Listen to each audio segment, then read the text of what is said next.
안녕하세요, 여러분. 오늘은 부동산 분양 계약에서 벌어진 흥미로운 법정 다툼을 쉽고 재미있게 설명해 드릴게요. 사건 개요와 등장인물.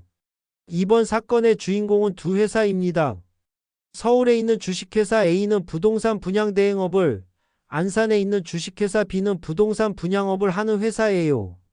A 회사가 B 회사를 상대로 3억 3천만 원을 달라며 소송을 걸었지만 결국 패소하고 소송 비용까지 모두 부담하게 된 이야기입니다.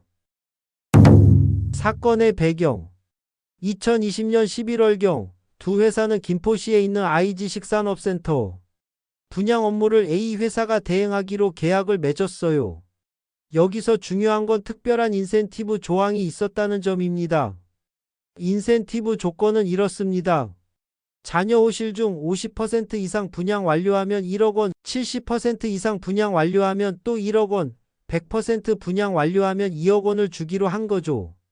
A 회사는 이 조건들을 모두 달성했다며 총 4억 4천만 원의 인센티브를 요구했고 운영비 정산을 거쳐 최종적으로 3억 3천만 원을 달라고 한 겁니다.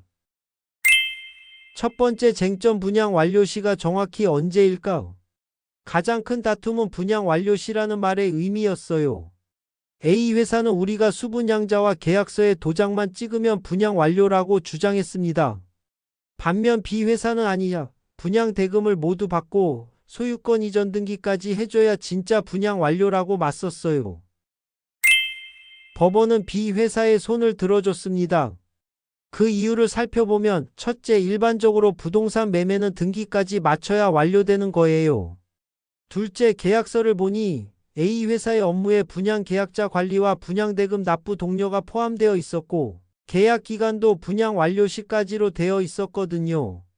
셋째, 일반 수수료는 계약금 완료 시나 1차 중도금 완료 시에 주는 반면 인센티브는 분양 완료 시라는 더 높은 조건이 붙어 있었어요.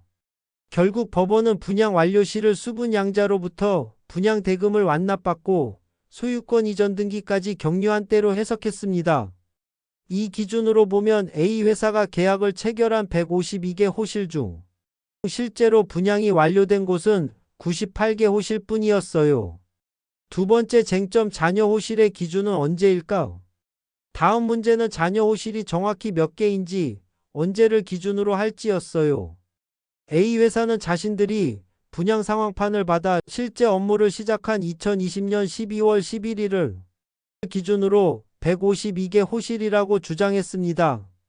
B 회사는 계약 체결 당시 미분양 호실인 255개를 기준으로 해야 한다고 했고요. 법원은 계약서의 다른 조항들이 모두 계약 체결일을 기준으로 하고 있다는 점에서 잔여 호실도 계약 체결 당시를 기준으로 봐야 한다고 판단했어요. 하지만 여기서 결정적인 문제가 발생했습니다. 결정적인 문제점. A 회사가 계약 체결 일자를 정확히 특정하지 못했다는 거예요. 2020년 11월 중 어느 날인지 모르니까 그 시점에 정확한 미분양 호실 수를 알 수가 없었어요. 이 기간 동안 다른 분양 대행 업체들이 계속 분양을 진행하고 있었거든요. 법원은 98개 호실이 전체 잔여 호실의 50%인지 70%인지 100%인지 계산할 수 없다고 봤습니다. 기준이 되는 분모를 알 수 없으니 퍼센트 계산이 불가능한 거죠. 최종 판결과 소송 비용 분배. 결국 법원은 A 회사의 청구를 모두 기각했습니다. 분양 완료의 의미도 A 회사에게 불리하게 해석되었고 무엇보다 인센티브 지급 조건을 정확히 계산할 수 없다는 게 결정적이었어요. 소송 비용은 어떻게 되었을까요? 패소한 원고인 A 회사가 모든 소송 비용을 부담하게 되었습니다. 우리나라 민사소송에서는 원칙적으로 진 쪽이 소송 비용을 부담하거든요. 오늘의 교훈. 이 사건을 통해 우리가 배울 수 있는 교훈은 무엇일까요? 첫째, 계약서를 작성할 때는 중요한 용어들의 정의를 명확히 해야 해요. 분양 완료 시라는 말이 정확히 언제를 의미하는지 애매하게 두면 안 되는 거죠. 둘째, 조건 성취 여부를 판단할 수 있는 기준점을 정확히 정해둬야 합니다. 계약 체결일조차 명확하지 않으면 나중에 큰 문제가 될 수 있어요. 셋째, 소송에서 지면 소송 비용까지 부담해야 한다는 점도 기억해 두세요. 법적 분쟁은 이기고 지는 것 외에도 비용 부담이라는 현실적인 문제가 따라옵니다. 계약은 정말 꼼꼼하게 그리고 모호한 부분 없이 명확하게 작성해야 나중에 분쟁을 피할 수 있다는 점 오늘 판결을 통해 꼭 기억해 두시길 바랍니다. 오늘 판결 설명은 여기까지입니다. 시청해 주셔서 감사합니다.